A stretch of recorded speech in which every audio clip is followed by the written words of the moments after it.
अस्सलाम वालेकुम पाकिस्तान, आप देख रहे हैं स्पोर्ट्स बस में हूं हसन लियाकत। और कल के दिन आपने देखा कि बाढ़ आ गई पाकिस्तान और न्यूजीलैंड के माबेन। जो चौथा T20 था रावलपिंडी में खेला गया था। क्राउड की अच्छी खासी तादाद थी और थोड़ी सी डिस्टर्ब भी हुई और स्पेक्टेटर्स भी जो कि ऑल अक्रॉस द वर्ल्ड खेल रहे थे वो थोड़ा सा डिस्टर्ब हुए, लेकिन मैच बड़ा क्लासिकल था।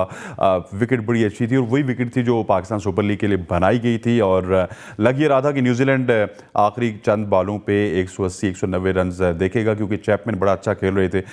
लेकिन उसके बाद ऐसा हेल स्टॉर्म आया कि कुछ लम्हात के लिए ऐसा लगा कि रावलपिंडी स्टेडियम रावलपिंडी में नहीं बल्कि मरी या फिर किसी पहाड़ी इलाके में है। बिल्कुल जो है ना, एक ऐसा मंजर था कि जिस तरह स्नो हो रही है रावलपिंडी क्रिकेट स्टेडियम में। और इस तमाम तर डिस्कशन में हमारे साथ आज हिस्सा डालेंगे अहमद नजीब सत्ती साहब, वेरी सीनियर स्पोर्ट्स जर्नलिस्ट। और इनके तज़किए आप देखते होंगे क्रिक विक पे भी और इसके अलावा सोशल मीडिया पे भी।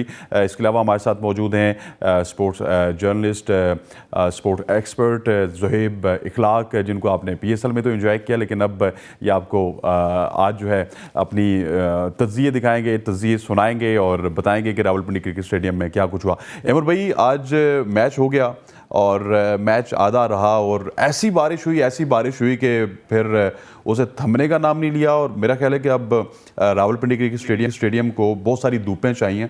उन धूप लगने के बाद जो है मैच यहाँ पे होंगे। देखिए, एक तो ये कि बारिश की जो पेशगोई तो थी, लेकिन जैसे आपको पता है कि जो फोरकास्ट होती है उसमें आगे पीछे वक्त हो जाता है। जैसे मैं पहले कल एक फोरकास्ट जो देख रहा था रावलपिंडी की, तो उसमें लिखा था कि शायद शाम को 6 या 7 बजे बारिश होगी, लेकिन ऐसा नहीं हुआ। मैच जब शुरू हुआ और बल्कि पहली इनिंग्स जो इख्तिताम के करीब थी, तो मेरा ख्याल है शायद करीब 10:30 के आसपास जो है वो बारिश होना शुरू हो गई। और फिर आपके सामने ज़ालाबारी भी हुई, ओले गिरे और इस हद तक गिरे कि पूरे ग्राउंड ने ऐसा लगता है जैसे सफ़ेद चादर ओढ़ ली है। तो बहरहाल ये है कि अब फॉर्चुनेटली आप ये कहें कि चूँकि वक्फा है, एक तो अफसोस ये कि मैच हम सभी चाहते थे देखने वाले कि इस मैच का कोई नतीजा निकले, लेकिन बहरहाल जो अब तो जो होना सो हो गया, मैच जो है वो बंडन हो गया। तो अब 2-4 दिन का वक्फा है, यानी ईद के तीसरे दिन 24 तारीख को अब अगला मैच खेला जाना है। तो धूप भी लग जाएगी और मेरा ख्याल है कि खिलाड़ी अब अपने ईद एक दिन के शॉर्ट नोटिस पे घरों से ईद मनाकर वापस भी आ जाएंगे। ठीक है ज़ुहैब, आज थोड़ा सा बारिश ने मज़ा किरकिरा तो किया होगा। जी बिल्कुल, उम्मीद तो हमें थी कि एक नेल बाइटर हमें मैच देखने को मिलेगा, जिस तरह की न्यूजीलैंड ने स्टार्ट लिया था। और जैसे PSL में हमें देखने को मिला था कि हाई स्कोरिंग गेम्स होती थी और चेज भी होते थे। उसी को मद्देनजर रखते हुए पाकिस्तान ने भी उसी स्ट्रेटेजी पे रखा कि टॉस जीत के पहले उन्होंने बॉलिंग की। और काफी डिसअपॉइंटमेंट भी हुई कि अब ये चीज आपके हाथ में नहीं होती कि बारिश को आप रोक तो नहीं सकते, लेकिन फिर भी जो फर्स्ट इनिंग हमें देखने को मिली उसमें भी काफी हमें एक्साइटिंग चीजें हमें देखने को मिली हैं। न्यूजीलैंड की काफी अच्छा कमबैक, जैसे वो बैटिंग में स्ट्रगल कर रहे थे ओपनिंग की स्लॉट में, बॉल्स उनके काफी स्ट्रगल कर रहे थे, आज उन्होंने काफी अच्छी इनिंग्स खेली। तो ओवरऑल अगर आप एक पार्ट को भी देखें तो वो भी एक काफी एक्साइटिंग पार्ट था। लेकिन एज यू सेड के डिसअपॉइंटमेंट हुई है फैंस के लिए भी और हमारे लिए भी, कि हम भी चाहते थे कि इस मैच का कोई ना कोई रिजल्ट निकले। ठीक है इमर, ये बताएं कि अब 4 दिन की छुट्टी है और फिर लड़के सारे ईद मनाने जाएंगे। कोई निकल चुके होंगे, कुछ ने पेशावर जाना, कुछ ने लाहौर जाना। आई थिंक सबसे लंबा सफ़र तो साइम अयूब का होगा और वो यहाँ से कराची जाएंगे। इफ़ेक्ट करेगी परफॉर्मेंस कहीं ना कहीं इन 4 छुट्टियों के बाद, क्योंकि ईद में मीठा भी बहुत चलता है और हल्ला गुल्ला भी होता है, फैमिली गैदरिंग भी होती है। देखिए, मेरा ख्याल है कि अब तो चूँकि अगर जिसने कराची जाना है तो वो डेफिनेटली बाय एयर ही जाएगा, बस से नहीं जाएगा। तो वो 2 घंटे की करीब की फ़्लाइट है। और बाकी जहाँ तक आपने खाने पीने की बात की है, तो ये प्लेयर्स प्रोफेशनल हैं, इनको अपनी प्रोफेशनल ड्यूटीज़ का पता है और पता होना भी चाहिए कि उनको पता है अपने क्या डाइट लेनी है। मीठा अगर खाना है खाएंगे तो ज़रूर, लेकिन किस क्वांटिटी में खाना है, ठीक है। तो प्लेयर्स की ये डाइट का पार्ट होता है और फिर उसको बर्न आउट कैसे करना है अपनी जो रूटीन की प्रैक्टिस में। आई होप डेफिनेटली इंस्ट्रक्शंस जो है वो PCB मैनेजमेंट जो कोचिंग स्टाफ होता है उसकी तरफ से दी गई होंगी कि आपने अपने आप को इन 2-3 दिनों में किस तरह से मेंटेन रखना है। और प्लेयर को अपनी फिक्र खुद भी होती है। तो अब बड़ा अच्छा कल्चर है पाकिस्तान टीम में फिटनेस का। तो ये है कि मुझे पूरा यकीन है कि ईद के दिन भी कोई थोड़ा वक्त निकाल के इन्होंने प्लेयर्स, क्या होता है कि घरों में भी थोड़ा बहुत सामान रखा होता है, नहीं तो ये कुछ ना कुछ अपने आप को वर्कआउट हल्का ही सही लेकिन करेंगे जरूर, ताकि इतने इन टच में रहें कि एक दिन जब ये वापस आए तो फिर ये एक दिन उस ट्रेनिंग सेशन में लगा कर ये अपने आप को फिर से सेटल डाउन कर सकें। ठीक। ज़ुएब, ओपनिंग शराकतदारी थोड़ा सा 24 रन तो बना सके, लेकिन आज न्यूजीलैंड कुछ डिफरेंट टच में नजर आ रही थी। क्या वो कंडीशंस को अब बांध चुके हैं, या फिर रावलपिंडी की पिच इतनी साजगार थी कि उन्होंने अच्छी खासी चढ़ाई की आज के दिन? देखिए, न्यूजीलैंड की टीम में उनकी रवायत रही है कि वो हमेशा से कमबैक में काफी बिलीव रखते हैं और काफी अच्छे रहते हैं। जब भी वो किसी दूसरी कंट्री में जाते हैं शुरू में स्ट्रगल करते हैं, लेकिन वो कमबैक जब उनका होता है वो काफी स्ट्रांग होता है।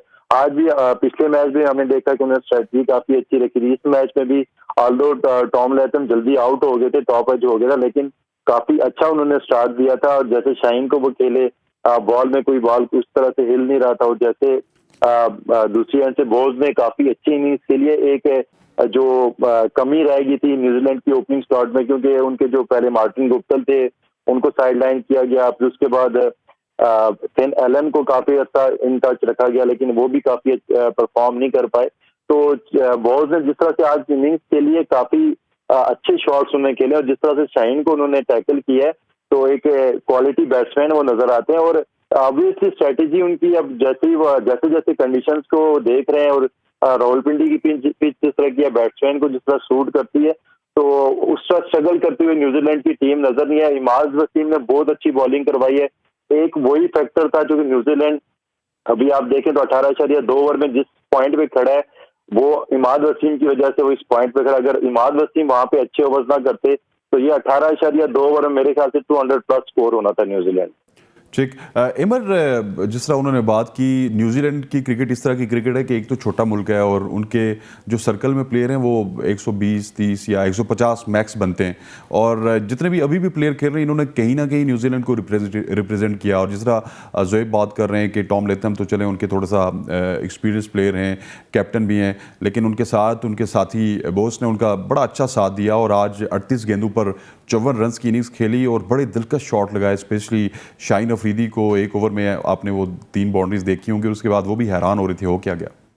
मेरा कहना है इस पिच पे भी अगर नहीं करेंगे फिर वो प्लेयर ही नहीं है। सीधी सी बात है। अच्छा, ठीक है, क्योंकि रावलपिंडी की पिच को हमें अंडरस्टैंड करना होगा कि रावलपिंडी का पिच हमेशा से फास्ट बॉलिंग को सपोर्ट करता है। ऐसे लोगों को ये एतमाल हो गया कि शायद ये पिंडी का पिच बैटिंग पिच होता है, ऐसा नहीं है, ये बनाया जाता है। पिंडी की पिच की नेचर को समझना बहुत जरूरी है। इसकी जो मट्टी है थोड़ी इंटैक्ट रहती है, सख्त रहती है, खुलती नहीं है। ठीक है, तो इस इंटैक्ट रहने की वजह से इस पे जब आप थोड़ा सा घास छोड़ते हैं पिंडी की पिच पे, तो बॉल निकलता भी अच्छा है और बॉल में सीम मूवमेंट भी होती है। और आज जिस तरह का मौसम था, लेकिन चूंकि इन्होंने एक रवायती जिस तरह पीएसएल में पिचेस थे, इन्होंने इसी तरह बनाया। जब आप भी ग्राउंड में देख रहे थे कि पिच बिल्कुल सफेद था, यानी इन्होंने हैवी रोलर लिया और बिल्कुल जो घास के जो माइनर चांसेस हैं वो भी नहीं थे, बिल्कुल उसको घास को उड़ा दिया गया। पिंडी के पिच पे जब आप बिल्कुल घास को उड़ा देंगे और आप कुछ भी मदद नहीं छोड़ेंगे तो फिर वो बैटिंग पैराडाइज बन जाता है, क्योंकि बैट पर बॉल बहुत अच्छे पेस के साथ आता है, इवन बाउंस के साथ आता है, तो बैट्समैन को कोई दिक्कत नहीं होती। यानी मेरा ख्याल है कि सबसे बेहतरीन बैटिंग पिच बन जाती है पिंडी की पाकिस्तान में अगर आप उस पर घास उड़ा देते हैं। ऐसा ही कुछ यहाँ पर हुआ, और आपने पीएसएल में भी देखा कि रन्स के अंबार लगे थे इसी वजह से कि बिल्कुल फ्लैट और सफेद विकेट, जिसको हम देसी इस्लाम में चिट्टा विकेट कहते हैं। जी जी। तो इस वजह से जो है बोज ने अच्छी बैटिंग की, काफी अच्छी बैटिंग की। अगर मार्टिन गप्टिल वगैरह होते ना तो ये बोज वगैरह तो इतने अच्छे खिलाड़ी नहीं है, तो शायद वो 200 के स्ट्राइक रेट से भी एग्जैक्टली। और मैं एक नुकता और यहाँ पे करना चाहूंगा, चाहिए बोज ने अच्छी बैटिंग की। शाहीन अफरीदी को क्या जरूरत है 4 मैचेस, वो अभी अपने उस रिदम में नहीं। आप देखें जब से इंजरी से बाहर है ना, कल के प्रोग्राम में हमने यही डिस्कस किया कि यार उनको थोड़ा रेस्ट। शाहीन अफरीदी को आप देखिएगा प्री इंजरी वो जब नया गेंद करते थे ना 145, 148 इसके बीच में वो अक्सर गेंदें उनकी होती थी। अब वो 138, 140 उनकी पेस भी नीचे है, और जो उनको शेप मिलती है अंदर की तरफ वो रेगुलर नहीं मिल रही, कम मिल रही है। आपको क्या जरूरत है यार, ये न्यूजीलैंड की हल्की टीम है, इसमें इतने प्लेयर नहीं है उनके जो कि उनके रेगुलर। आप देखें ना, बोल्ट नहीं है, फर्गॉसन नहीं है, और इनके कितने शौर्य आफाक प्लेयर हैं। तो आपको जरूरत नहीं है शाहीन को, आपके पास सारे ही अच्छे बॉलर हैं। कहीं ना कहीं इनसिक्योरिटी तो नहीं है उनको, इनको डर है हार का डर है। अफगानिस्तान से भी हार का भी डर, लेकिन यार सर्कल में इतने अच्छे बॉलर्स आ गए हैं कि अब उनको वो भी डर है। एहसान उल्लाह को ये खिलाते ना, आप यकीन मानिए, एहसान उल्लाह को खिलाते, वो उन्होंने बहुत तंग करना था, इन्होंने नहीं खेला। वो पिछला गेंद उनका बहुत तेज है, ठीक है। और फिर एक और नुकता जो मैं यहाँ सामने आप लोगों के रखना चाहूंगा वो इफ्तिखार अहमद है। इफ्तिखार अहमद बहुत टाइट बॉलिंग करते हैं, स्पेशली लेफ्ट आर्म स्पिनर को, लेफ्ट हैंड बैट्समैन को। Chapman through out the series आपके खिलाफ रन कर रहे हैं। अगर आपको याद होगा तो चैपमैन के खिलाफ इन्होंने जिस T20 बॉलिंग को तंग किया था, इस पिच में आपने इफ्तिखार को एक ओवर भी नहीं दिया और वही चैपमैन आपके सामने 71 कर गए। तो वो टाइट बॉलिंग करते हैं, वो रूम नहीं देते और इतना टाइम भी नहीं देते, इतने वो तेज गेंद करते हैं कि आप उस पर को बड़ा शॉट खेल सकें। तो मुझे हैरानगी हुई कि आज आपने उनको नहीं दिया। एक और बड़ा अहम नुकता कि आपने इमाद वसीम, देखिए इमाद वसीम बहुत अच्छे बॉलर हैं इस तरह की कंडीशंस के जहां बॉल स्किड करता है, ये स्किडी पिच था, आबो हवा भी अच्छी थी। इमाद वसीम जो नया गेंद करते हैं, आप उसको बिल्कुल नया गेंद दे दें तो वो जो फिंगर छोड़ के ना सलाई का इस्तेमाल करते हैं, उनका गेंद इन स्विंग होता है, जिसको आम बॉल अंदर आता है उनका। आपने पहला ओवर शाइन को दिया, फिर उनको मजबूरी में उनको रन पड़े तो इमाद को लाना पड़ा। स्ट्रेट अवे इमाद को आना चाहिए था। आप देखिए उन्होंने इस पिच में फिर किस तरह की बॉलिंग की, 3 आउट भी किए और फिर शादाब की फॉर्म नहीं लगी हुई है ना। प्लेयर बहुत आउटस्टैंडिंग है, फॉर्म का फैक्टर होता है, कभी होती है कभी नहीं होती।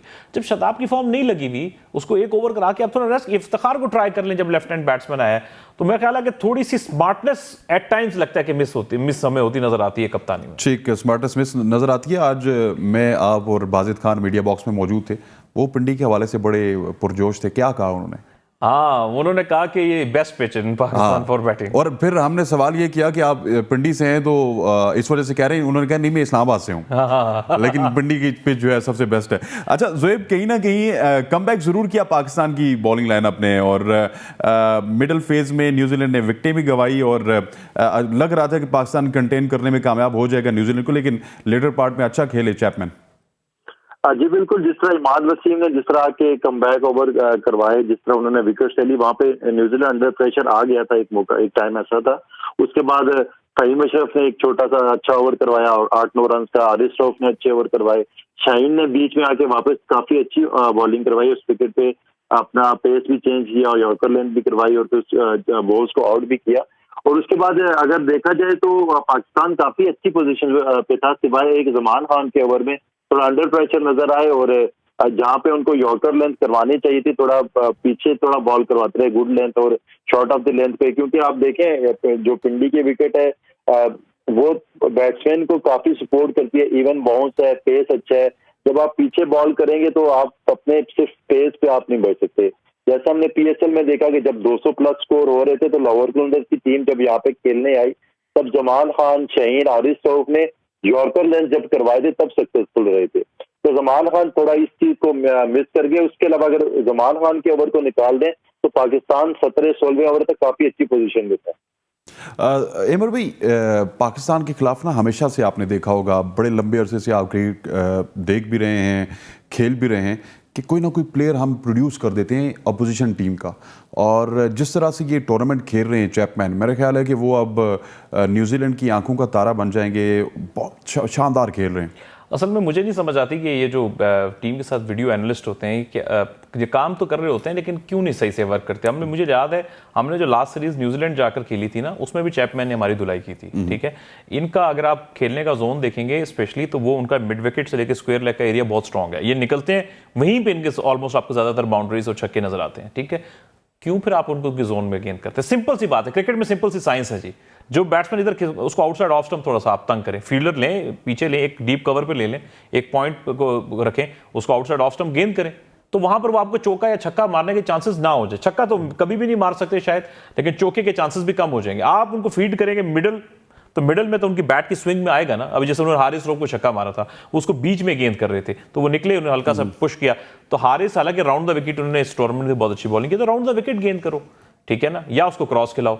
तो मेरा ख्याल है कि थोड़ी सी चैपमैन प्लेयर बहुत अच्छे हैं, nothing to take away from the Chapman, but हमारी जो रीडिंग ऑफ द चैपमैन है ना, उनको उनके फेवरेट एरिया में फील्ड भी करते रहे। कल के मैच में वो 42 गेंदों पर 71 रन, मतलब बहुत शानदार खेले। इस तरह की बॉलिंग लाइनअप के खिलाफ चाहे आपका फ्लैट विकेट हो, रोड जैसा भी विकेट हो, रन तो लगाने पड़ते हैं। जी बिल्कुल, अच्छी क्रिकेट खेल के आप रन करेंगे, ये बिल्कुल दुरुस्त बात है। अच्छी क्रिकेट खेले बगैर तो आप रन नहीं कर सकते हैं, लेकिन ये है कि वो हमेशा कहते हैं ना क्रिकेट में बेहतरी की गुंजाइश रहती है। तो मेरा ख्याल है कि अगर थोड़ा सा और एनालिसिस कर लें इनकी बैटिंग के एरिया की, क्या इनका स्ट्रॉन्ग और वीक जोन है चैपमैन का, जो मैंने थोड़ा सा आप लोगों के सामने रखने की कोशिश की है कि किस एरिया में ज़्यादा खेलते हैं, तो मेरा ख्याल है कि आप इनको पकड़ सकते हैं। ये कोई 360 प्लेयर नहीं है, प्लेयर बहुत अच्छे हैं लेकिन 360 नहीं है कि आपको कवर्स के ऊपर भी या पॉइंट के ऊपर से भी छक्का मारेंगे। ठीक। ज़ोएब, आहिस्ता आहिस्ता न्यूजीलैंड के जो बैटर हैं वो चिप इन कर रहे हैं। टॉम लेथम के साथ शानदार ओपनिंग शराकत बॉयज की जानिब से देखने को मिली। उसके बाद डेरिल मिचेल, वो आपको पता है वो भी काफ़ी होनहार प्लेयर हैं। अब चैपमैन, तो इस वक्त मुकाबला सख्त होता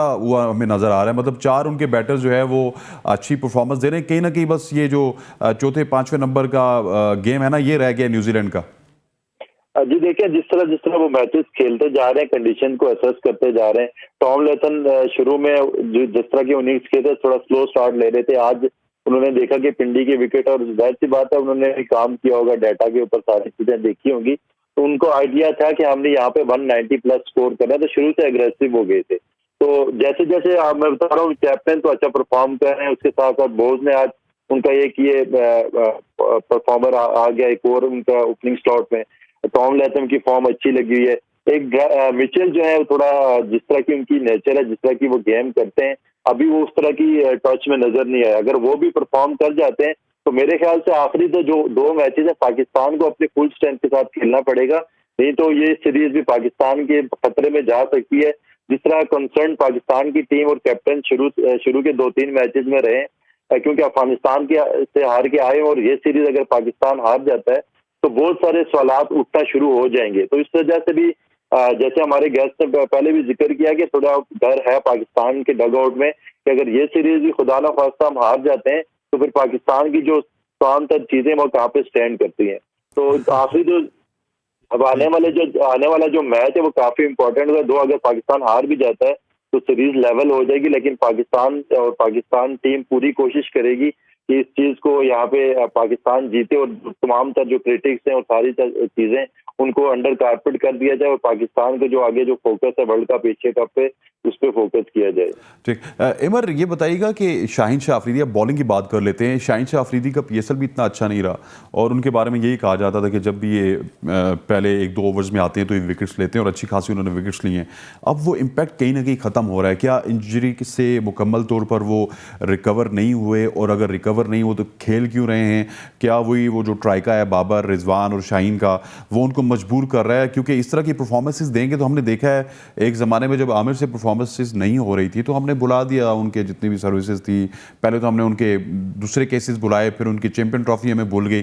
तो हमारी जो मेमोरी है वो बड़ी शॉर्ट है, आपको पता है, पाकिस्तानियों की। तो शाहीन को रेस्ट नहीं करना चाहिए, कुछ वर्कआउट नहीं करना चाहिए? देखिए, इंजरी तो मेरा ख्याल है उससे तो रिकवर कर गए, लेकिन अपनी जो वो इंजरी से पहले उनके पास जो पेस थी और जो बॉल में उनका स्विंग था, डिप होके जो बॉल उनका होता था, उसमें वो रेगुलरिटी नहीं है। जितनी वो रेगुलर हिट करते थे यॉर्कर को, स्विंगिंग यॉर्कर को, उतनी पेस भी नहीं आ रही, उतनी रेगुलर उनको स्विंग भी नहीं मिल रहा है। खिलाड़ियों की फेज करियर में फेज आते हैं, आपकी कभी कभी बुरा फेज आता है, 1-1, 2-2 सीरीज आपकी अच्छी नहीं गुजरती है। हाँ, उसमें ये होता है कि आपके पास चॉइस है तो आप फोर्स ना करें प्लेयर को।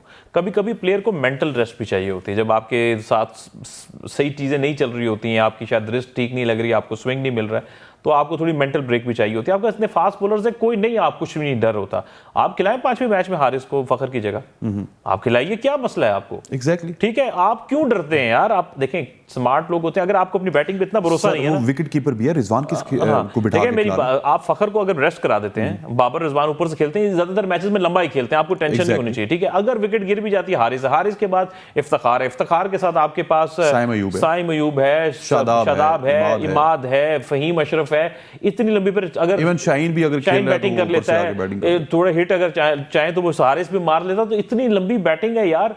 किस चीज का डर है आपको? जब तक ये डर आपके अंदर से नहीं निकलेगा ना यार, कुछ भी नहीं होता। इस टीम से भी अगर आप न्यूजीलैंड की डर रहे हैं ना, ये टीम जिसमें काफी उनके 3-4 मेजर प्लेयर मिसिंग है, तो मेरा ख्याल है कि फिर आप मेंटल ब्लॉकेज में, आप फिर बड़ी नंबर 1 टीम नहीं बन सकते। नंबर 1 टीम नहीं बन सकते। एमन नजीब सत्ती और ज़ोएब इखलाक से डिस्कशन को कंटिन्यू रखेंगे, लेकिन यहाँ पर वक्त हो जाता है एक छोटी सी ब्रेक का। Stay with us. Welcome back जी। बात हो रही थी पाकिस्तान की बॉलिंग के हवाले से, शाहीन शाह अफरीदी के ऊपर तो डिस्कशन हो चुकी है। अब ज़ोएब की जानिब जाते हैं। ज़ोएब, शादाब खान भी कहीं ना कहीं स्ट्रगल कर रहे हैं और उस तरह उनको विकेट्स नहीं मिल रहे। एक उनके ऊपर बैड पैच जो चल चुका, लेकिन अब क्या ये बैड पैच कितनी देर तक चलेगा और शादाब खान को कितना ज़्यादा वर्कआउट करने की ज़रूरत है? क्योंकि पीछे उसामा मीर बिल्कुल रेडी खड़े हैं उनको रिप्लेस करने के लिए। हारिस रऊफ, शाहीन शाह, तीनों ऐसे प्लेयर हैं जो पाकिस्तान टीम के पिलर्स कहा जाए तो गलत नहीं होगा।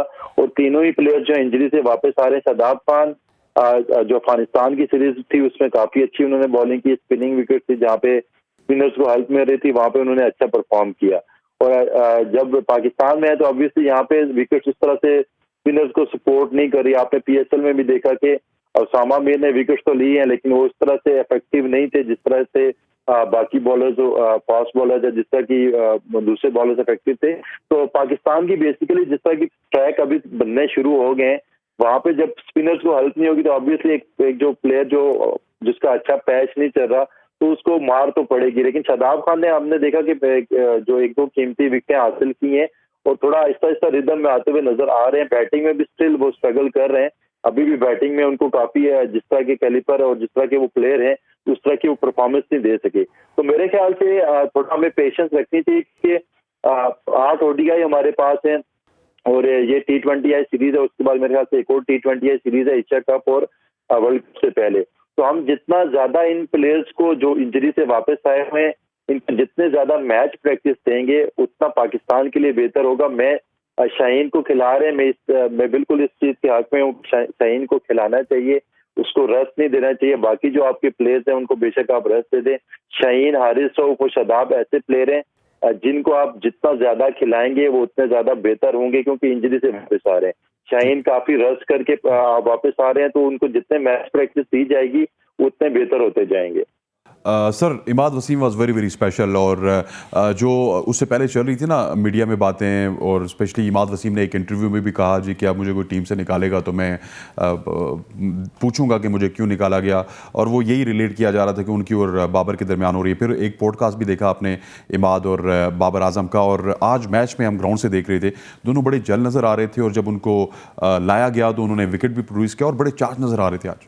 जी बिल्कुल, डेफिनेटली जब टीम में नहीं होते तो कुछ ना कुछ हो जाते हैं, तो लेकिन टीम में अच्छी बात है कि टीम जेल हो चुकी आ चुके हैं। देखिए, पाकिस्तान का पूल ऑफ प्लेयर्स काफ़ी बड़ा है। दुनिया में जो जिन टीमों के पास पूल ऑफ प्लेयर बड़ा होता है तो वो according to the conditions, according to the opposition players को चांस देते हैं। हमारे यहाँ थोड़ा मैं अब क्या कहूँ, फैंस भी और मीडिया भी, सोशल मीडिया की आप बात कर लें, इनको ये शोर मचाती है भाई फलां प्लेयर को क्यों ड्रॉप कर दिया, फलां को क्यों रख लिया। इनको कंसेप्ट ही नहीं पता मॉडर्न डे क्रिकेट का कि भाई पूल ऑफ प्लेयर क्या होता है। अब आपके पास अगर मुल्क में इस वक्त 8 अच्छे फास्ट बॉलर हैं, आप सबको कैसे खिलाएंगे? मुझे एग्जैक्टली उनको पिक एंड चूज करके खिलाएंगे ना। एक सीरीज में एक को खिला दिया, हो सकता है दूसरी सीरीज में दूसरा सूटेबल है उसको खिला दिया। इसको ड्रॉप नहीं कहते, इसको कहते हैं कि जनाब rotation of the players according to the conditions, rotation policy. हाँ, रोटेशन पॉलिसी के तहत according to the conditions requirement. भाई इस बार हमें जो ये सीरीज है इसमें हमें ये वाले प्लेयर रिक्वायर्ड है तो ये रख लिए, अगली सीरीज में अगर इसमें 1-2 चेंजेस रिक्वायर्ड है तो वो लिए, यानी इन टच सारे प्लेयर रहते हैं।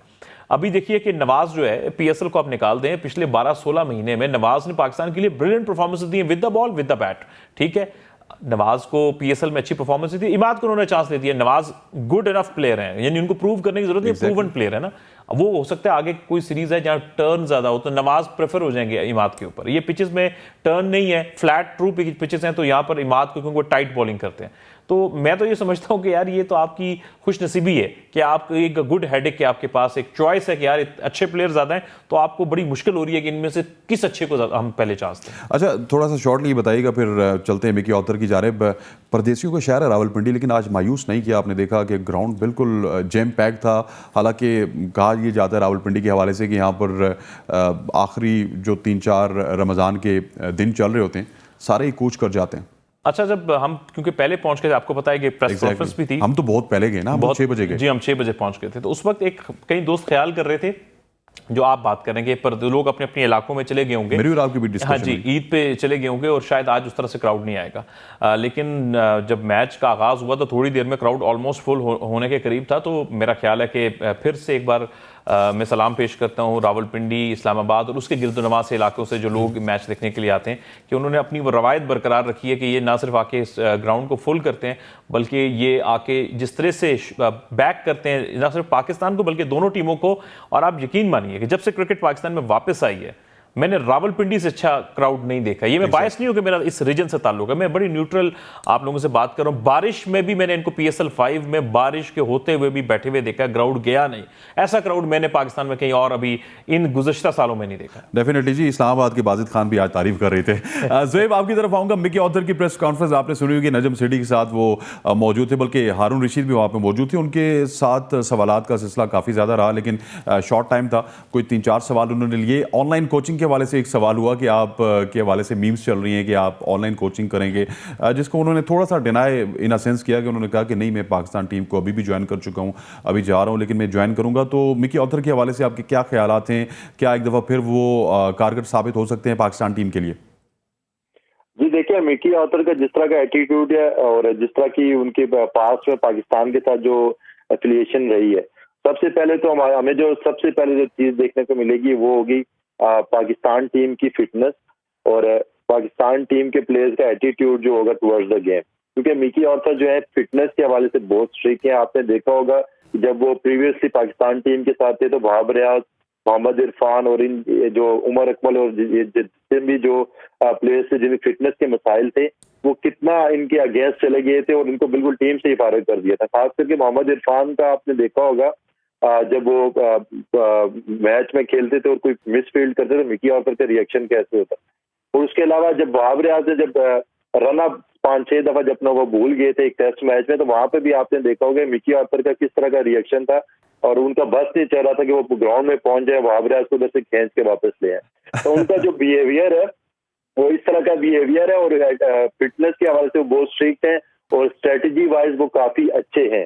और जिस तरह ऑनलाइन कोचिंग, वो तो एक जस्ट मीम्स वाली कहानी है, लेकिन जो आपके जो कोचेज हैं, हेड कोचेज जो ऑन फील्ड जो कोचेज हैं, वो आपके डिफरेंट है। मिकी ऑथर मेरे ख्याल से स्ट्रेटजी वाइज और आपके जो पूल ऑफ प्लेयर्स हैं उसके हवाले से जो है नजम सेठी की और पाकिस्तान टीम की रहनुमाई करेंगे और एज सच जो प्लेयर्स की जो टेक्निक वाइज और जो जिस तरह की चीजें होती हैं, बॉलिंग कोच, बैटिंग कोच, उसमें इतनी ज्यादा इंटरफेरेंस नहीं होगा। इमर, आज नजम सेठी साहब ने तो कहा जी कि मैंने इनके साथ काम किया और इनके तजुर्बे से मैं आगाह भी हूँ और मुझे इनके साथ काम करते हुए काफ़ी मज़ा आता है। और मिकी ऑथर की प्रेस कॉन्फ्रेंस में आप भी वहाँ पे मौजूद थे, बहुत सारी बातें हुई और इसमें खुलासतन आपको क्या लगता है कि क्या कुछ नया करने लगे मिकी ऑथर? क्योंकि आपको याद होगा एक ज़माने में जब मिकी ऑथर को लाया गया था तो सर्कल में अहमद शहजाद भी थे, उमर अकमल भी थे, उमर गुल भी थे, सोहेल तनवीर भी थे, इस तरह के प्लेयर्स थे।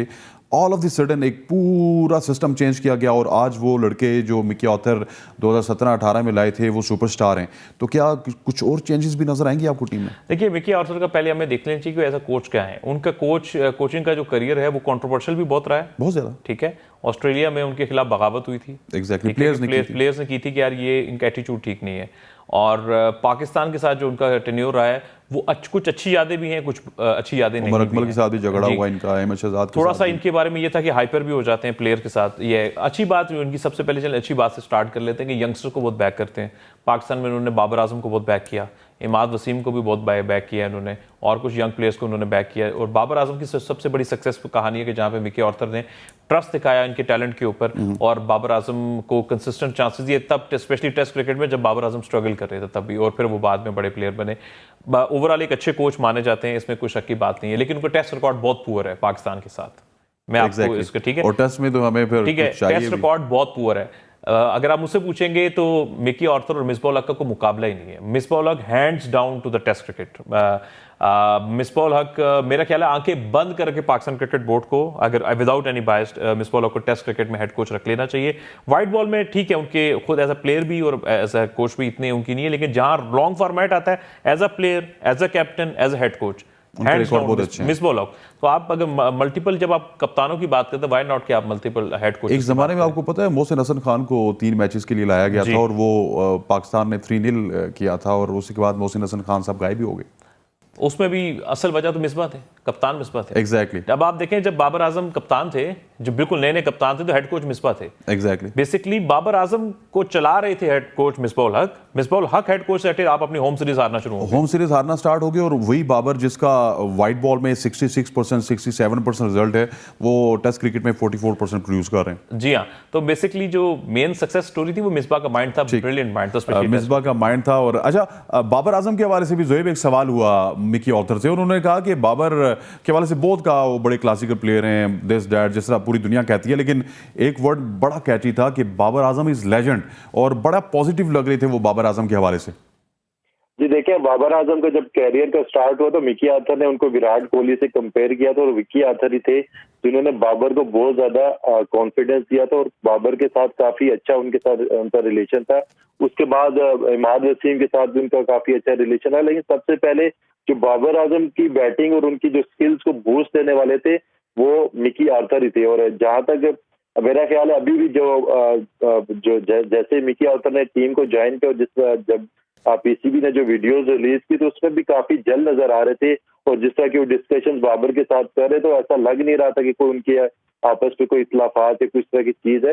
तो मिकी आर्थर के जो, जैसे आपने कहा कि जब वो छोड़ के गए थे तो यही प्लेयर्स थे, मिकी आर्थर जो पुराना सेटअप को कहा कि यही जो यंगस्टर्स थे मिकी आर्थर उनको लेके आने वाले थे, और अब वो यंगस्टर्स जो है सुपरस्टार्स बन चुके हैं। तो मिकी आर्थर के लिए खुद भी एक प्राउड मोमेंट है कि जो जिन प्लेयर्स को बैकअप करते रहे, इमाद हैं, शान है, बाबर है, शहीन है, इन सब को वो लेके आए थे और आज वो एक सुपरस्टार बन चुके हैं। तो मिकी आर्थर का जो बाबर आजम की तरफ रवैया है वो मेरे ख्याल से चेंज नहीं होने वाला, और कैप्टेंसी पे अभी भी स्टिल मुझे लगता है कि मिकी आर्थर का थोड़ा जो टेक होगा वो डिफरेंट होगा। वो डिपेंड करेगा कि बाबर आजम उनके साथ रह के किस तरह की बिहेव करते हैं और किस तरह की उनकी परफॉर्मेंस रहती है। इमर, जब मिकी आर्थर बाबर आजम को सपोर्ट कर रहे थे उस वक्त बाबर आजम यस सर ठीक वाले थे, मतलब कप्तान भी कोई और था, सरफराज की कैप्टनसी में खेल रहे थे और बड़े ठीक थे, कूल हेडेड थे। अब थोड़ा सा स्टार्टम भी आ गया है, स्टारी भी आ गई है, तो थोड़ा सा अगर एटीट्यूड वगैरह दिखाया जिस तरह उमर अकमल ने दिखाया था, अहमद शहजाद ने दिखाया था, मसले मसाइल कहीं ना कहीं पैदा हो सकते हैं, क्योंकि मिकी आर्थर का हमेशा से सीनियर प्लेयर्स के साथ, आप अगर ऑस्ट्रेलिया से ये रिवाइज स्टार्ट हुई, पाकिस्तान में भी उस वक्त उमर अकमल सीनियर प्लेयर थे, अहमद शहजाद सीनियर प्लेयर थे, फड्डा उनका रहता है, तो कहीं ना कहीं ये हो सकता है इस तरह का फड्डा। आई थिंक इंसान अपनी गलतियों से सीखता है। मेरा ख्याल है कि बाबर की जो अच्छी बात है ना कि ये बाकियों से मुख्तलिफ हैं, यानी ये फोकस्ड होते हैं अपने गेम के ऊपर बहुत ज़्यादा, और आपने कभी इनका इस तरह का बयान नहीं देखा होगा। अब देखें, अब कुछ एक मखसूस हल्का है जो उनके ऊपर पीछे पड़ा हुआ है, उनके खिलाफ बात, इन्हीं के खिलाफ बात करता है, लेकिन बाबर आजम का आपने आज तक कोई बयान नहीं देखा होगा उनके अगेंस्ट के। वो अपनी सिर्फ परफॉर्मेंस पे फोकस करते हैं, परफॉर्म कर रहे हैं हैंड्स डाउन करके। तो मुझे उम्मीद ये है कि कभी कभी ज़िंदगी में या during the your cricket journey tough situation आ जाती हैं जब आपका किसी स्ट्रैटेजी के ऊपर, किसी डिसीजन के ऊपर अपने हेड कोच से इख्तलाफ आ जाता है, लेकिन आई होप दोनों मैच्योर इनफ। लेकिन जो बाबर आजम की आपने बात की ना, मैं कल भी यहाँ पे बात कर रहा था, देखिए Babar Azam being a player, मैंने वहाँ पे भी पेश किया, कुछ लोगों ने एग्री किया,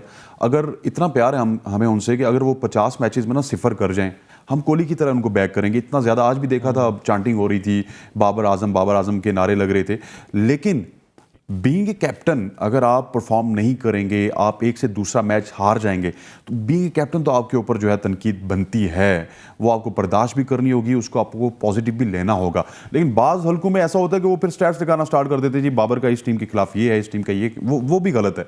लेकिन ये भी होना चाहिए कि कैप्टनसी के ऊपर अगर आप रिजल्ट प्रोड्यूस नहीं करें, वहाँ पे तो सवाल बनते हैं। देखिए, मैच के ऊपर तो एनालिसिस होगा, यानी अगर आपकी मतलब एक कोई मैच, अभी आपने आते ही कहा जी कि उनको इमाद वसीम को पहले ओवर में लगाना चाहिए। जी हाँ जी, बिल्कुल। अगर आप मैच में आपसे कोई गलतियां हुई हैं तो तामीरी तनकीद के लिए तो हमेशा गुंजाइश होती है, और होनी भी चाहिए, बिल्कुल होनी चाहिए। जायज़ तनकीद तो किसी भी हौसला अफजा माशरे में जो है वो नहीं रुकती है, वो तो बिल्कुल उनकी होनी चाहिए, इसमें तो कोई दो राय हो ही सकती, ना होनी चाहिए। और स्टैट्स के वाले से ना ये बड़ा प्रॉब्लम है, अब आपके प्रोग्राम की वसातत से मैं लोगों को क्लियर करना चाहूँगा, हर बंदा स्टैट्स का एक्सपर्ट नहीं होता। अब मसला एक बंदे को ने स्टैट निकाल लिया और उसको कह रहा है कि देखें ये कहता है, ऐसा नहीं होता। स्टैट्स एक ऐसी चीज़ है जिसके हजारों जाविये निकल सकते हैं। मैं इस एंगल से स्टैट निकालूंगा, आपको एक प्लेयर अच्छा लगने लग जाएगा, मैं डिफरेंट एंगल से स्टैट निकालूंगा, वही प्लेयर आपको बुरा लग जाएगा। स्टैट्स से सही फायदा हमेशा स्टैट्स के एक्सपर्ट, सही एक्सपर्ट उससे फायदा उठाते हैं जो उसको राइट पर्सपेक्टिव में स्टैट्स को यूज करते हैं। वरना आजकल हर बच्चा उठता है, देखें जी स्टैट ये कह रहा है, उसको खुद भी नहीं पता स्टैट का मतलब क्या है। तो पॉइंट इज दैट कि यार ये स्टैट एक ऐसी बीमारी, एक ऐसा टीका है जिससे कोई मुस्तफीज होता है, बाकी लोग उससे गलत इलाज करते हैं। जी हाँ, बिल्कुल ऐसे ही है। एमर ने स्टैट्स की बात की और अब मिकी आर्थर के हवाले से भी जो डिस्कशन थी वो हो चुकी। यहाँ पर वक्त हुआ चाहता है एक छोटी सी ब्रेक का, और ब्रेक लेंगे और फिर बात करेंगे एमर जोहेब से कि अगले मैच में अब क्या होगा। बहुत से क्रूशियल डिसीजन भी पाकिस्तान टीम ने लेने हैं। Stay with us. Welcome back to show जी। और अब बात करेंगे पाकिस्तान वर्सेस न्यूजीलैंड का जो 5वां मैच होगा T20 का रावलपिंडी क्रिकेट स्टेडियम में। और अब ये मैच कुछ must win game for both teams. Pakistan अगर जीतेगा तो सीरीज़ जीतेगा, पाकिस्तान अगर हारेगा तो सीरीज़ लेवल होगी। और ये न्यूजीलैंड के लिए बहुत बड़ी विन होगी, क्योंकि अपनी बी टीम लेकर वो पाकिस्तान को सीरीज़ पाकिस्तान से छीन लेगा एक तरह की, क्योंकि वो सीरीज़ लेवल करने में कामयाब हो जाएगा। इमर भाई, अब तजुर्बात हो सकते हैं, जिस तरह हम बात कर रहे थे एहसान को लाने की, जिस तरह हम बात कर रहे थे मोहम्मद हारिस को लाने की। बहुत सारे लोग देखना चाहते हैं मोहम्मद हारिस अपनी ज़िंदगी की बेहतरीन फॉर्म में, एहसान अपनी ज़िंदगी की बेहतरीन फॉर्म में। तो अब क्या करना चाहिए टीम को? डर किस चीज का है? मैं वही बात करता हूँ, आपको डर किस चीज? डर से आगे जीत। हाँ, डर से आगे जीता। ये देखो, ये लड़के पहली बार नहीं खेल रहे। एहसान उल्लाह ने PSL में जिस तरह से बॉलिंग की, उसके बाद अफगानिस्तान सीरीज में जिस तरह से बॉलिंग की, ये पिचेस उस शारजा से तेज पिच है, तो यहाँ पे ये तंग करेंगे। देखिए, बात ये एहसान उल्लाह क्यों डिफरेंट है, चले मैं ये भी बता देता हूँ। Exactly. एहसान उल्लाह का जो है ना, इनका जो बॉलिंग एक्शन है वो जरा just kind of a tape bowler, जो कि लास्ट मोमेंट पे अपनी कलाई से तेज पेस निकालते हैं। ये जब भाग के आ रहे होते हैं ना, बैट्समैन को लगता है कि इतने तेज नहीं है। जब आप पहली बार खेल रहे हैं, आपकी जो एक्सपेक्टेशन नहीं होती, और जब ये अचानक से पेस प्रोड्यूस करते हैं, स्पेशली जो उनका पिछला गेंद है वो बहुत तेज होता है। आपने PSL में भी देखा होगा कि पिछले गेंद पे बड़े बड़े बैट्समैन लेट हो गए या उनको प्रॉब्लम हुई इनको खेलते हुए। इसीलिए एहसान उल्लाह को मेरा ये ख्याल है, आप he is a good enough bowler, आपको डर क्यों है? आप उसको चांस दें। फिर हारिस वर्ल्ड कप में उसने आपको रन्स करके दिए हैं, वो स्पेशली जो ट्रू पिचेस होती हैं, जिस तरह की अभी ये आपको लाहौर में भी थी और ये पिंडी का पिच भी है, एब्सोल्युटली, यानी ट्रू पिच कहते हैं एब्सोल्युटली बैटिंग के लिए फ्रेंडली, अच्छा गेंद बैट पे गेंद आता है, तो ये उसको सूट करती है। उसको भेजें, उसे कहा जा भाई, जिस तरह तेरा दिल करता है वैसे खेल, ये 30 40 50 आपको तेज करके देगा। डर किसका है? ऐसे प्लेयर ऐसे ही बनते हैं, टीमें ऐसे ही बनती हैं। अगर आप डरते रहेंगे पता नहीं क्या हो जाएगा, तो फिर आप कभी आगे नहीं बढ़ सकते। तो फिर आप अगर हार जाएगी तो मैं और आप फिर यहाँ पे बोलना भी तो स्टार्ट कर देंगे। देखिए ना, यही तो हमारा तो देखिए, उनका काम है खेलना, हमारा काम है उस पे एनालाइज करना। तो हम फिर एनालिसिस देखिए, हम तो एनालिसिस करेंगे ना गेम के ऊपर कि क्या सही हुआ क्या गलत हुआ। लेकिन आप क्रिकेट की तारीख उठाकर देखेंगे तो जो प्लेयर्स होते हैं, कामयाब शुरू में नाकामियां आती हैं, लेकिन जब आप उनके ऊपर ट्रस्ट करते हैं तो एक वक्त आता है कि वही प्लेयर है वो सिंगल हैंडेडली आपको मैच पे जितवाते हैं। एग्जैक्टली। ज़ुएब, ये बताइएगा कि रावलपिंडी की पिच ऐसी है, जिस तरह आज भी हमने देखा, मुझे बड़ा ही खतरा था कि एक दफ़ा फिर 220 रन बनेंगे और यहाँ पे कोई भी टीम 200 प्लस कर सकती है और किसी भी बॉलिंग के खिलाफ आप वापस चेज भी कर सकते हैं। तो कहीं ना कहीं गेम उलट भी सकता है या फिर पाकिस्तान के फेवर में रिजल्ट आएगा आखिरी गेम में? जी देखिए, अगर न्यूजीलैंड अच्छा खेलता है और जिस तरह के आज वो लेके चले, तो मेरे ख्याल से जो नेक्स्ट मैच होगा उसमें और बेहतर वो खेलेंगे, जिस तरह की न्यूजीलैंड टीम का नेचर है। और जहां तक टीम की बात हो रही है स्क्वाड के बारे में, तो मेरे ख्याल से एहसान उल्लाह खेलते हुए नजर आ रहे हैं जमान खान की जगह। उसके अलावा मेरा नहीं ख्याल के कोई चांस लेंगे बैटिंग ऑर्डर में। और हारिस की जहां तक बात है, मेरे ख्याल से फखर जमान को थोड़ा वो गो थ्रू दे रहे हैं, क्योंकि रिसेंट सीरीज में आपने देखा कि तमाम तर ये जो प्लेयर्स थे, हारिस, साइम, जमान खान, एहसान उल्लाह, इनको फुल 3 मैचेस दिए गए और पूरे वो खेले। और अब कोशिश यही है कि मैनेजमेंट की कि जो इंजर्ड प्लेयर थे, जो आउट ऑफ फॉर्म थे, फखर जमान हो गए, इनको थोड़ा गो थ्रू दिया जाए, पूरी सीरीज दी जाए। और हारिस का मुझे नहीं लगता कि उनको किस तरह साइडलाइन किया जा रहा है, उनको कॉन्फिडेंस में रखा गया है।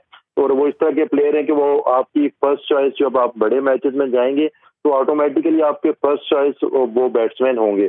तो ये जो बैटिंग ऑर्डर है, मेरे ख्याल से ये सेम रहेगा। और बॉलिंग में मुझे एक यही लग रहा है कि एहसान उल्लाह को शायद लास्ट मैच में वो ले आए और एक नेल बाइटर हमें मैच देखने को मिलेगा, क्योंकि न्यूजीलैंड की जो टीम है उनको 5-6 दिन हो चुके होंगे रावलपिंडी में और वो कंडीशन को असेस कर लेंगे।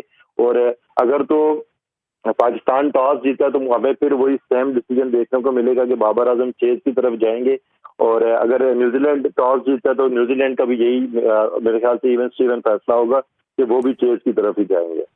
इमर भाई, जमान खान खेल रहे हैं और जमान खान पिछले कुछ मैचेस से आपको नज़र आ रहे हैं। एक मैच में नसीम को चांस दिया गया, आज फिर नसीम जो है वो बाहर थे। अच्छा, ये बताएं कि जमान तो नज़र आ रहे हैं, एहसान से कोई ख़ास कोई ड्रेसिंग रूम में भी कोई कंपटीशन चल रहा है बॉलर्स का? क्योंकि आपको पता है कि क्रिकेट की दुनिया में ना, आप किसी भी फॉर्मेट की बात कर ले, T20, ODI, टेस्ट, इवन मैं आपको टेप बॉल की बताऊं ना, ये जो पेस के साथ शॉर्ट पिच डिलीवरी है ना, ये खेलना जान जोखिम का काम होता है। बड़े बड़े बल्लेबाज डर जाते हैं।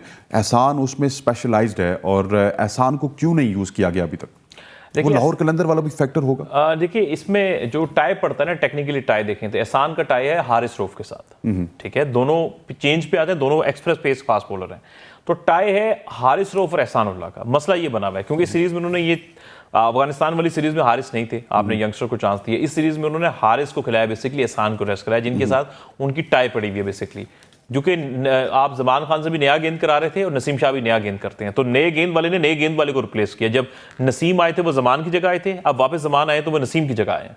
Exactly. मैं आपको बेसिकली टाई समझा रहा हूँ कि किस प्लेयर का किस के साथ टाई पड़ रहा है। तो अब ये है कि आप एहसान उल्लाह को खिला सकते हैं। आप जमान खान बुरे बॉलर नहीं, एक डे बुरा हो जाता है, is very good under pressure, बहुत अच्छी बॉलिंग करता है। आज भी जो पिछले बॉल किए बड़े जबरदस्त थे। लेकिन ये है कि एहसान उल्लाह को अगर ये खिला दें, हारिस, एहसान और साथ में शाहीन अफरीदी फाइनल में, तो उसमें यह है कि आप फिर एक गलती ये ना करें, नया बॉल मात से ही कराएं, अनलेस कि अगर उनको को बहुत मारना पड़ जाए, नया गेंद ये मात से कराएं और उसके बाद फिर आप कराएं एहसान उल्लाह से। वो शॉर्ट पिच पे काफी तेज है, वो मुझे उस पर पूरा यकीन है कि उसमें इतनी एबिलिटी है कि एहसान को आप कहाँ पे यूज करेंगे, स्टार्ट के ओवर्स में या फिर जिस तरह मुल्तान उनको 6 ओवर्स में या 6 ओवर्स के बाद यूज करती थी उसी तरह उनको यूज करना चाहिए? देखिए मेरा ख्याल है कि आप उनको पावर प्ले के बाद लेकर आ जाएं। अगर आपको कोई जल्दी नहीं है, जल्दी है तो आप पावर प्ले में भी एक ओवर ट्राई कर सकते हैं। देखिए नया गेंद का ये फायदा होता है ना, वो हार्ड होता है, उस पर बाउंसर ज्यादा तेज निकलता है। जब गेंद थोड़ी सी शॉर्टी लग गई तो हल्का हल्का सॉफ्ट होना शुरू हो जाता है, सलाई उसकी नरम पड़ना शुरू हो जाती है। Exactly. ठीक है, तो आप इसमें ऐसी बात कोई भी नहीं है, आप उसको पावर प्ले में ट्राई कर सकते हैं। पहला ओवर ना भी दें, आप उसको चौथा ओवर करा दें, 5वां ओवर करा के ट्राई करें। ज़ोएब ये बताइएगा कि पिच जो है वो देख के ही अभी डिस्कशन हो रही थी, उसके ऊपर भी एमर के पास आएंगे। एमर साहब इस हवाले से भी काफ़ी जो है तजुर्बा रखते हैं। आप ये बताएं कि कुछ चेंज जो होगा उसके बाद क्या लगता है, अगर पाकिस्तान लेट सपोज मैच हार गया तो तनकीद तो फिर होगी ना, फिर दिलेरी पे तनकीद भी तो होती है। जी बिल्कुल, चेंजेस होती हैं और चेंजेस नहीं भी होती, दोनों सूरत में। जब हारेंगे तो जब टीम हारती है तो सारे जो क्रिटिक्स हैं वो इकट्ठे हो जाते हैं और तनकीद करना शुरू कर जाते हैं। बेसिकली जो मेन मकसद ये होना चाहिए कि मैच के ऊपर बात होनी चाहिए और पॉजिटिव देखने चाहिए। अगर टीम कोई दिलेराना डिसीजन लेके कोई चेंजेस को जिस तरह के प्लेयर्स को लेके आती है, और क्रिटिक्स होने चाहिए और मैच के ऊपर होने चाहिए। और जहाँ तक एहसान उल्लाह का जो मैंने पॉइंट ऐड किया था कि वो खेलते हुए नजर आ रहे हैं, उसमें आप देखेंगे कि अगर एहसान उल्लाह को आप, क्योंकि न्यू बॉल तो उनका एक्सपीरियंस नहीं है, न्यू बॉल वो इतनी अच्छी करते भी नहीं है, तो फहीम अशरफ आपके पास मौजूद है जिनको आप बिल्कुल वेस्ट कर रहे हैं, उनसे कोई परफॉर्मेंस उनसे ले नहीं रहे, क्योंकि वो न्यू बॉल बॉलर है। आपने PSL में और पीछे भी पास में पाकिस्तान की तरफ से जब वो खेलते रहे तो न्यू बॉल से काफी अच्छा बॉल करवाते हैं। अगर वो 5वें मैच में अगर ठीक, ज़ोएब का इस वक्त जो है ना राब्ता हमारा मुनक़ता हो गया। आपने दिन को एक पॉइंट उठाया था कि जो भी हम प्रिडिक्ट करते हैं ना कि ये प्रिडिक्शन है दिस दैट, तो हम पहले ही टीम प्रिडिक्ट कर देते हैं, लेकिन पिच को देखना बड़ा ज़रूरी होता है। ये क्यों होता है? जी बिल्कुल, अमूमन सोशल मीडिया पे कई लोग कहते हैं कि मेरे हिसाब से ये पिच होनी चाहिए, कई लोग कहते हैं मेरे हिसाब से ये पिच हो जानी चाहिए। ये बड़ी कॉमन सेंस की बात है। Exactly. जब आपने मेरे हिसाब से ये प्लेइंग 11 होनी चाहिए, जब तक आपने पिच ही नहीं देखी तो आप प्लेइंग 11 को कैसे डिसाइड कर सकते हैं? पिच के हिसाब से अमूमन पिच को देखते हुए 1 या 2 तब्दीलियों की गुंजाइश अक्सर पड़ जाती है। ठीक है, पहले आप पिच देखें, उसका म्यार देखें, उसके हिसाब से आप फिर कहते हैं कि अच्छा यार ये पिच ऐसी है, ऑपोजिशन की प्लेइंग 11 ऐसी है, अब हम अपनी प्लेइंग 11 ये मैदान में उतारेंगे। तो हालांकि ये देखना बहुत जरूरी है, पिच का बहुत बड़ा फैक्टर होता है और पिच मैच को ऊपर से नीचे, नीचे से ऊपर ले जाता है। ठीक है एमर भाई, आपका बहुत बहुत शुक्रिया और एडवांस में आपको ईद मुबारक, आपको भी और मुबारक। तमाम देखने वालों को एडवांस में ईद मुबारक। ज़ोएब आपका भी बहुत शुक्रिया, आप हमारे साथ थ्रू आउट इस डिस्कशन में रहे और इंशाल्लाह आपके साथ ईद के दिनों में भी स्पेशल ट्रांसमिशन में मुलाकात रहेगी। तब तक के लिए दीजिए इजाज़त, अल्लाह हाफ़िज़।